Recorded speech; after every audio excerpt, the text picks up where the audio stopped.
Vinayaka Missions Kripananda Warrior Engineering College, Salem Campus. Admissions open now. Join and become the engineer of tomorrow. சட்டசபை தேர்தல் தோல்விக்கான காரணங்களை கண்டறிய கள ஆய்வுக் குழு ஒன்றை திமுக தலைவர் ஸ்டாலின் அமைத்துள்ளார். விசாரணையை முடித்து அக்குழு வரும் 10ஆம் தேதிக்குள் அறிக்கை சமர்ப்பிக்க உள்ளது. சமீபத்தில் கோடைக்கால ஓய்வுக்காக கர்நாடக மாநிலம் மைசூர் அருகே உள்ள குடகுமலை பகுதிக்கு ஸ்டாலின் குடும்பத்தினர் உள்ளிட்ட 10 பேர் சென்றனர்.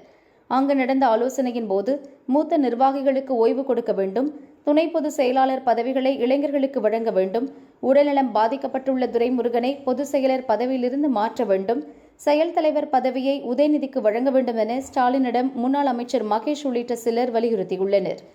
2 சட்டசபை தொகுதிகளுக்கு ஒரு மாவட்ட செயலர் என்ற வகையில் நியமிக்க வேண்டும். தமிழக வெற்றிக் கழகம் சார்பில் நிறுத்தப்பட்ட புதுமுகங்களும் இளைஞர்களும் தான் வெற்றி பெற்றனர். எனவே திமுக நிர்வாகத்தில் இளைஞர்களுக்கு முக்கிய பதவிகள் தரப்பட வேண்டும். மூத்த நிர்வாகிகளுக்கு வழிகாட்டுதல் குழுவில் மட்டுமே இடம் தர வேண்டும் என உதயநிதி தரப்பில் தெரிவிக்கப்பட்டுள்ளது. இந்த கோரிக்கைகள் குறித்து ஸ்டாலின் அப்போது எந்த முடிவும் சொல்லவில்லை. தற்பொழுது சென்னை திரும்பியுள்ள நிலையில் திமுக தலைமை அலுவலகமான அறிவாலயத்தில் மூத்த நிர்வாகிகள் TR பாலு, கனிமொழி, ஏவ வேலு உள்ளிட்டோருடன் இது தொடர்பாக ஸ்டாலின் நேற்று ஆலோசனை நடத்தியுள்ளார்.